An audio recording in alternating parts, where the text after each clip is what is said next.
So I think we should start with the fact that it is August 24th, 2022, and that we are in the Oakland studio of Elizabeth Sher here.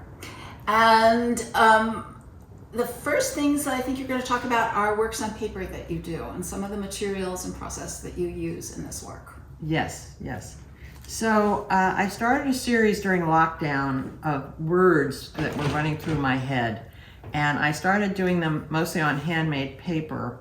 And I'll show some of them. So things like this. And the words, sometimes this says then, when, then. And and then the blobs were a part of it, and making a design out of letting the words become the image and the design. So how I do them is Excuse me, before you even get to process, I'm going to ask you some questions about your paper, because I noticed that this paper right here, if I may take it out, is in fact a whiter paper than this that you're working on now. So could you just say where the paper is sourced and the nature of the paper and whether or not there's any sizing or... Right, okay. So I got most of my paper from Don Farnsworth Magnolia Editions, and it's all different paper. So there's different colors, there's different absorbencies, some bleed through, some don't. And I don't size them, I just let them do what they do with India ink and a bamboo pen. What I'm going to show you is on BFK, because I don't have any more of the handmade paper. But most of them are done on handmade paper, but just to show how I do it. Okay, and the inks, I see this is Winsor Newton. Do you use the same brand? No, not all the time. Or do you use different brands? Different brands, I do. I use different brands. I have this kind of India ink, and but mostly it's Winsor. And what about, I see that they're different colors, so what about fugitive nature of certain colors in your inks? I just don't worry about it. I just let it do what it does.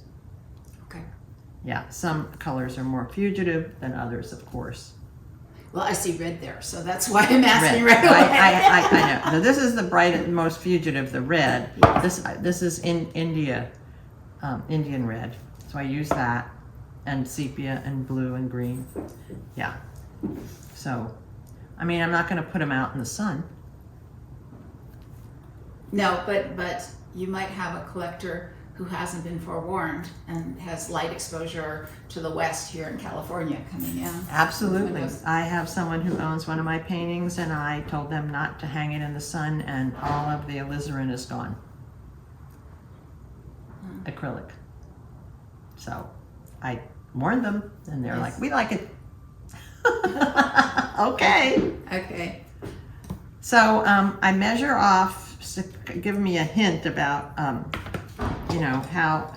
where the lines are.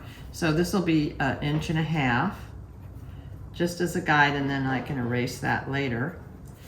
And so then I have kind of like a little guide, and then I get my ink out, and I'm going to just start writing, and I just let it happen. I don't try to make it. Part of the interest for me is just the shapes that they make.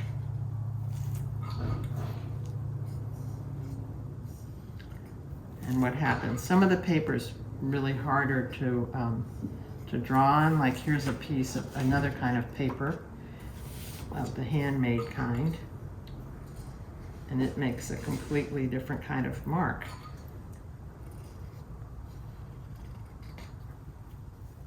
And more rough. So sometimes I have to go back over it.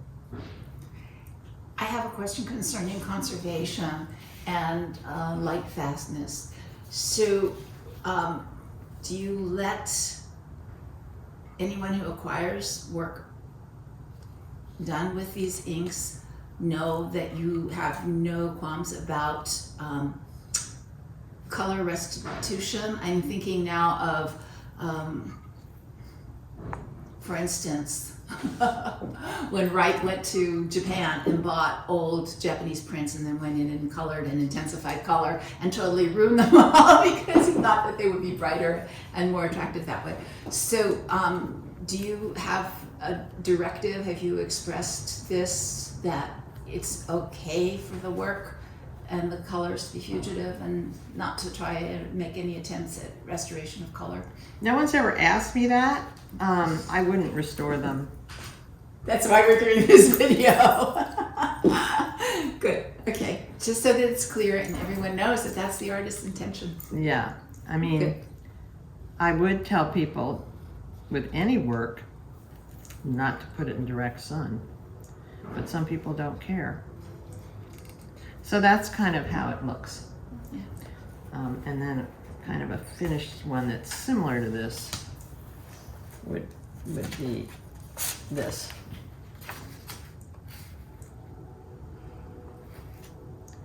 But this is just an example. I wouldn't do it on this paper. This is boring paper.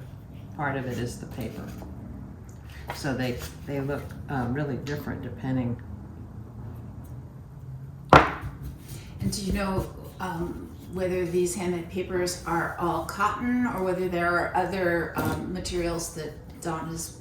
You know, I have no idea. Put in? I just took all his samples. Okay. But I know they're all handmade by him. So by- Magnolia is the place to direct questions about the papers. That's right. Good. That's right. I don't even know if he would know. They were just little scraps that he was, selling. Mm. So some of the paper's dark, like that.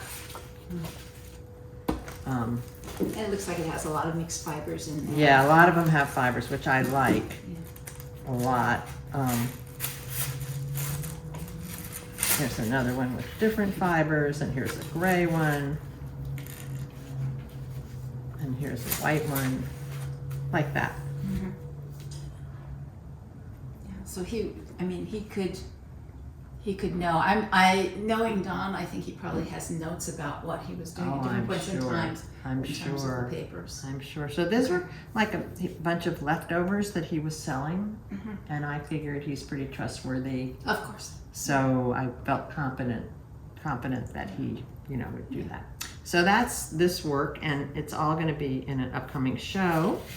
And here's a bigger one on another piece of his handmade paper with different colors. So they're all floated. They have that beautiful decal edge from the handmade paper. Yeah. Beautiful.